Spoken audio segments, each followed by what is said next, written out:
Well, yung sinabi ni Mayor Lim na ang Sangguniang Panunsod ay tamat, responsible at parang stupid po ay sana ngayon makita na ho ng taong bayan kung anong trabaho na ginawa ng Sangguniang Panunsod.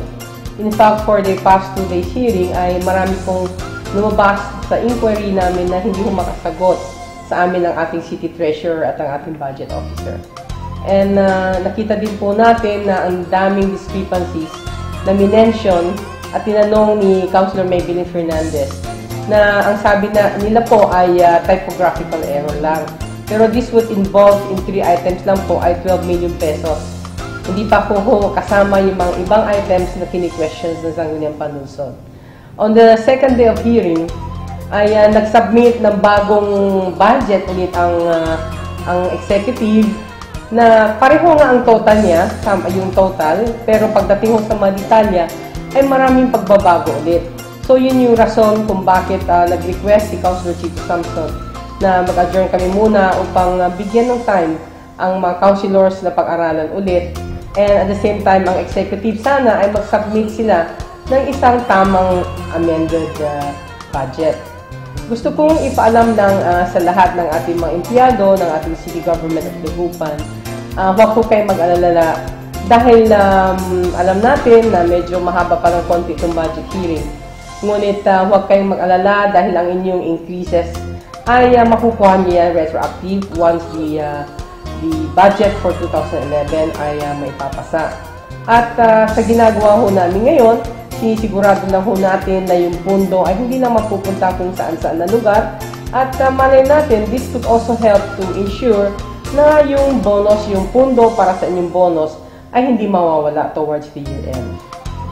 Ayaw na rin natin na mangyari ulit yung nangyari noon during the term of Mayor Lim na halos hindi ho tayo makabayad ng kuryente ng ilang buwan at halos hindi makapagsweldo yung mga EW.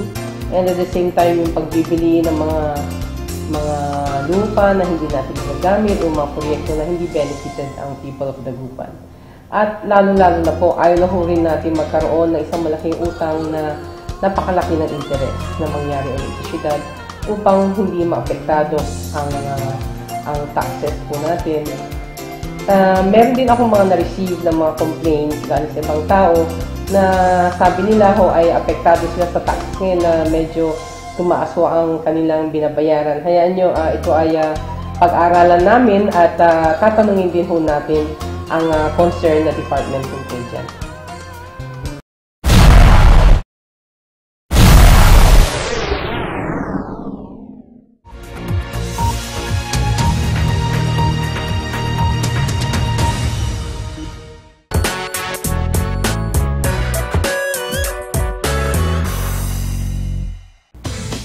Alam niyo ba, na simula pa noong panahon ni Jesus sa Biblia ay mayroon ng tax o buwis?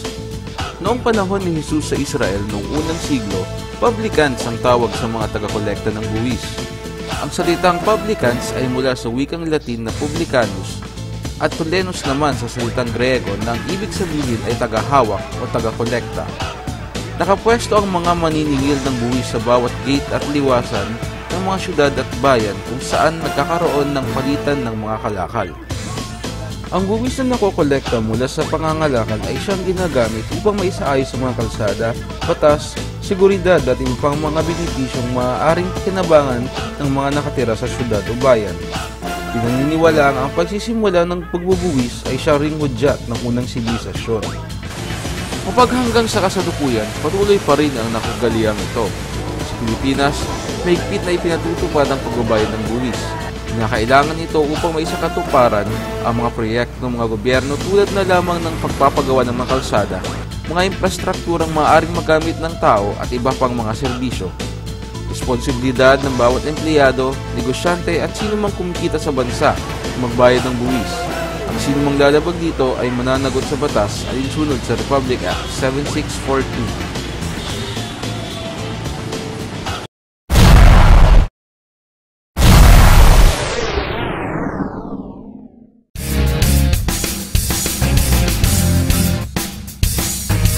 Natunghayan ngayong araw sa The Session Hall. Operasyon ng lungsod ng Dagupan normal pa rin ayon sa Chairman ng Committee on Finance ng Sangguniang Panlungsod. Budget hearing sinimulan na, lahat ng miyembro ng konseho kasali sa isinagawang committee and bank. Di magkakatugmang halaga sa proposed annual budget na silip ng konseho. Pagdinig, muling ipinagpaliban matapos masuri ang magkakaibang datos sa dalawang dokumentong isinumite sa SP.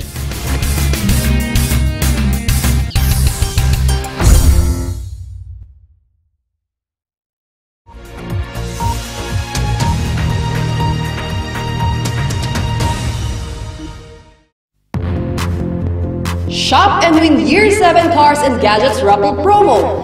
Get a chance to win 10 Sony Digicam, 20 Samsung Netbook, 2 iPhone 4G, 1 winner 40-inch Sony 3D TV with PlayStation, 1 winner Toyota Vios, and 1 winner Toyota Innova for the grand prize. Just buy 500 pesos worth of retail or 1,000 pesos worth of wholesale purchase of participating products to get 1 raffle coupon. Simply write your name, address, telephone number, and signature on the raffle coupon. Drop and drop boxes at any CSI branches. Winners will be notified through telegrams posted at all CSI outlets and announced at USA TV. Draw dates will be in February 27, 2011 at the CSI City Mall Lucao District, Dagupan. This may be the chance you've been waiting for, so hurry and shop now at all CSI outlets near you.